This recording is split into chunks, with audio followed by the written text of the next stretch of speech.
नमस्कार दोस्तों, silver fox trader पे आप सबका स्वागत है। इस वीडियो में हम आपको 7 सितंबर 2022 यानी कि बुधवार के दिन के लिए बेस्ट इंट्राडे स्टॉक्स के बारे में बताएंगे और इन स्टॉक्स में किस प्राइस पे एंट्री करनी है, क्या स्टॉप लॉस लगाना है और क्या टारगेट रखना है, उसकी फुल स्ट्रेटेजी आपके साथ शेयर करेंगे। दोस्तों, आगे बढ़ने से पहले मैं बता दूं कि हमारा चैनल नया है और आप सबके सपोर्ट की बहुत ज़रूरत है। तो आप सबसे रिक्वेस्ट है कि हमारे चैनल को सब्सक्राइब कर लीजिएगा। मेरी ये दिल से कोशिश रहेगी कि मैं रेगुलर बेसिस पे आपके साथ ट्रेडिंग स्ट्रेटजीज़ और यूज़फुल मार्केट इन्फॉर्मेशन शेयर करूं, जो आपको जल्द से जल्द एक प्रॉफिटेबल ट्रेडर बनाने में मदद करेगा। तो गाइज़, ये है हमारा वॉच लिस्ट 7 सितंबर 2022 के लिए। इसमें 4 स्टॉक्स है। पहला है टाटा कंज्यूमर प्रोडक्ट्स, जिस पे हमारा बेरिश व्यू है। दूसरा है पीएफसी, जिस पे हमारा बुलिश व्यू है। और 2 स्टॉक्स है पीएनबी हाउसिंग और आईसीआईसीआई जनरल इंश्योरेंस, जिस पे हमारा बेरिश व्यू है। तो जो बेरिश व्यू है इस पे हम सेल करके काम करेंगे, बुलिश व्यू में ऑब्वियसली बाय करके काम करेंगे। तो चलिए गाइज, इस व्यू के पीछे का टेक्निकल एनालिसिस समझ लेते हैं। ओके गाइज, तो हमारा फर्स्ट स्टॉक है टाटा कंज्यूमर। जैसे आप देख सकते हैं, हम टाटा कंज्यूमर के डेली चार्ट पे आ गए हैं। तो गाइज, यहाँ पे एक ब्लू जोन आप देख रहे हो, ठीक है, जो मैंने पहले से मार्क करके रखा है। तो ये एक बहुत बड़ा रेजिस्टेंस जोन है, ठीक है, जो फॉर्म हुआ था अप्रैल में। ओके गाइज, तो ये रेजिस्टेंस जोन अप्रैल में जो फॉर्म हुआ, उसके बाद ये एक हाई का काम कर ईयरली हाई का काम कर रहा था, जो कि सितंबर 1 को ये ब्रेक हो गया।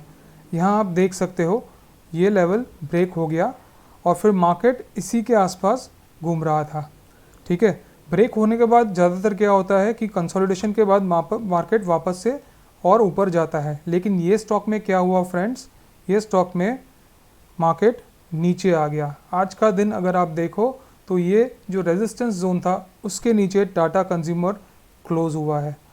तो इसको ज़रा और क्लियरली देखते हैं। तो आज का जो क्लोजिंग रहा है फ्रेंड्स, वो एक बेरिश एनगल्फिंग कैंडल रहा है, ठीक है। तो आज का जो डेली फॉर्मेशन है वो एक बेरिश एनगल्फिंग कैंडल है। एनगल्फिंग कैंडल तब बनता है जब करंट डे का हाई, ठीक है, ये करंट डे का हाई प्रीवियस डे के हाई से ऊपर हो, ठीक है। जस्ट मिनट में फिर से आपको बताता हूँ। करंट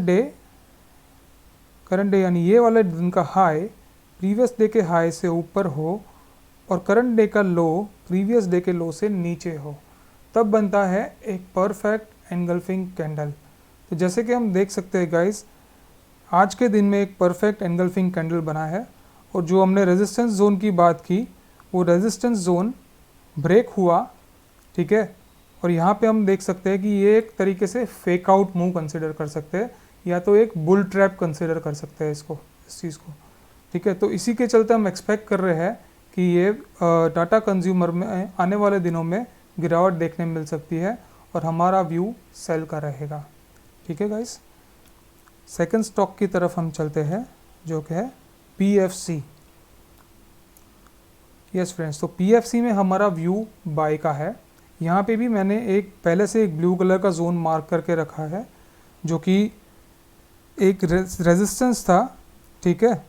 जो रेजिस्टेंस यहाँ से ब्रेक हो गया और फिर वापस प्राइस इस रेजिस्टेंस को रीटच करने आया है और यहाँ से हमें एक बहुत ही अच्छा बुलिश फॉर्मेशन देखने को मिला है।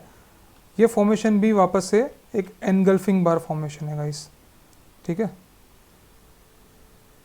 तो जैसे कि मैंने बताया कि ये जो एक सपोर्ट जोन था गाइस, जस्ट अ मिनट,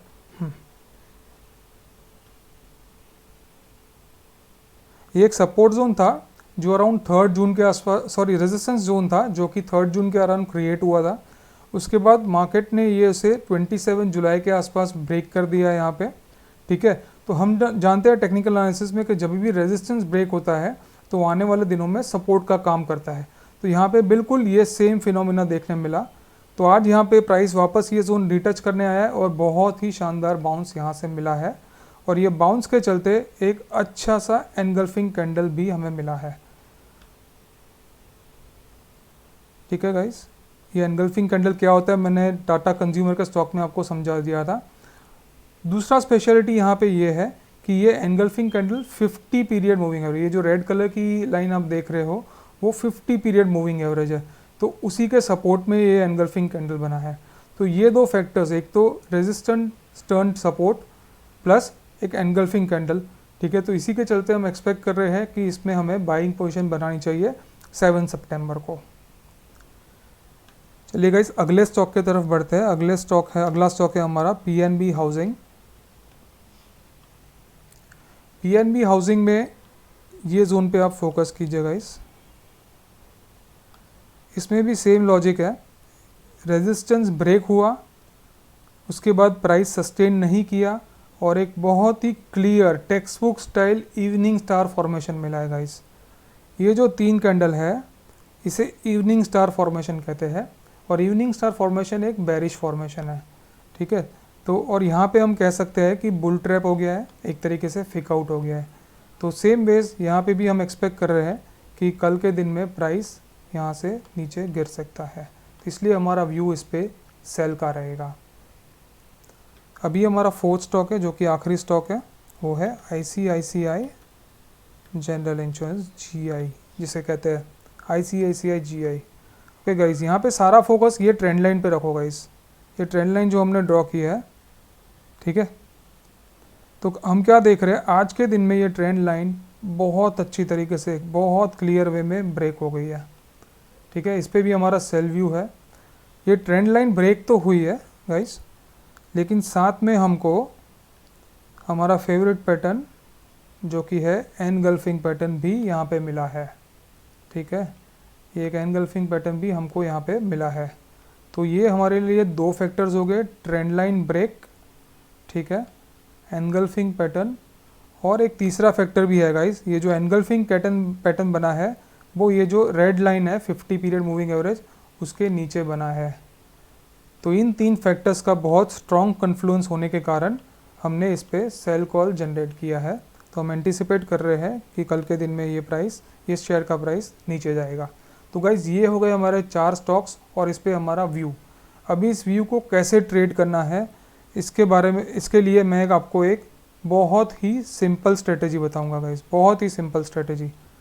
अगर आपको कोई एडवांस टेक्निकल एनालिसिस नहीं भी आता हो ना, फिर भी ये स्ट्रेटेजी आप इम्प्लीमेंट कर सकते हो। तो ये स्टेप बाय स्टेप मैं आपको समझाऊंगा। फर्स्ट स्टेप इज, जो भी बुलिश स्टॉक है उसमें आप फर्स्ट 30 मिनट का हाई जैसे ही क्रॉस होता है तो आप बाय पोजीशन इनिशिएट कर सकते हैं। और जो भी बेरिश स्टॉक है, यानी कि जिस पे व्यू बेरिश है, उसके फर्स्ट 30 मिनट का लो जैसे ही ब्रेक नीचे होता है वहाँ पे हम सेल कर सकते हैं। जैसे ही हम एंट्री कर ले, चाहे बाय हो या सेल हो, उसके बाद तुरंत ही 0.75% का एसएल लगाना है और 1.5% का टारगेट लगाना है। से फॉर एग्जांपल आपने 100 रुपीज़ पे किसी स्टॉक में एंट्री किया तो आपका स्टॉप लॉस रहेगा 99.25 और टारगेट रहेगा 1.50%। तो गाइज आप देख सकते हो कि यहाँ पे रिस्क रिवॉर्ड 1:2 है, जो कि एक बहुत अच्छा रिस्क रिवॉर्ड माना जा सकता है इंट्राडे ट्रेडिंग के लिए। इसका मतलब ये है कि अगर 4 स्टॉक में आपने ट्रेड किया और मानो 2 फेल भी हो गए तो बाकी 2 टारगेट हिट कर गए तो फिर भी आप इसमें पैसा बना सकते हो। इसमें एक चीज़ हमें और भी कर सकते हैं कि अगर मानो किसी स्टॉक में स्टॉप लॉस हिट हो गया, यानी 0.75% का स्टॉप लॉस हिट हो गया, तो उस शेयर में हम री एंटर भी कर सकते हैं, राइट। यानी कि वापस से अगर वो 30 मिनट का हाई या लो ब्रेक होता है तो वहाँ पे हम री एंटर कर सकते हैं। ये री एंट्री वाली चीज़ हमें सिर्फ एक बार करनी है, उससे ज़्यादा नहीं। एक और इम्पॉर्टेंट चीज़ दोस्तों याद रखनी है कि हमारा रिस्क हर एक ट्रेड में सिर्फ 0.5% ऑफ द कैपिटल ही होना चाहिए। यानी अगर आपके पास 1 लाख का ट्रेडिंग कैपिटल है तो आपको अपने हर एक ट्रेड में क्वांटिटी इस हिसाब से सेट करनी है कि अगर मानो स्टॉप लॉस हिट भी होता है तो आपको 500 रुपये से ज़्यादा लॉस नहीं हो। ये पॉइंट बहुत ज़रूरी है, ये आपको लॉन्ग टर्म सर्वाइव करने में हेल्पफुल रहेगा। अगर 245 तक आपके ऑर्डर्स ट्रिगर नहीं होते, यानी कि से फॉर एग्जांपल आपने 30 मिनट्स के बाद जो भी रिकमेंडेड स्टॉक्स है उसमें पेंडिंग ऑर्डर्स लगा दिए बाय और सेल के, लेकिन वो 245 तक एक्टिवेट नहीं होते, ठीक है। जैसे कि ये ऐसी सिचुएशन बहुत बार आ सकती है फ्रेंड्स। 4 स्टॉक हमने रिकमेंड किए, हो सकता है 2 स्टॉक में हमारा ट्रेड एक्टिवेट हो ही ना, हमारे जो प्राइस है 30 मिनट हाई लो उसका ब्रेकअप या ब्रेकआउट हो ही ना। तो ऐसे केसेस में वो सारे पेंडिंग ऑर्डर्स 2:45 PM को हमें डिलीट यानी कि कैंसिल कर देना है।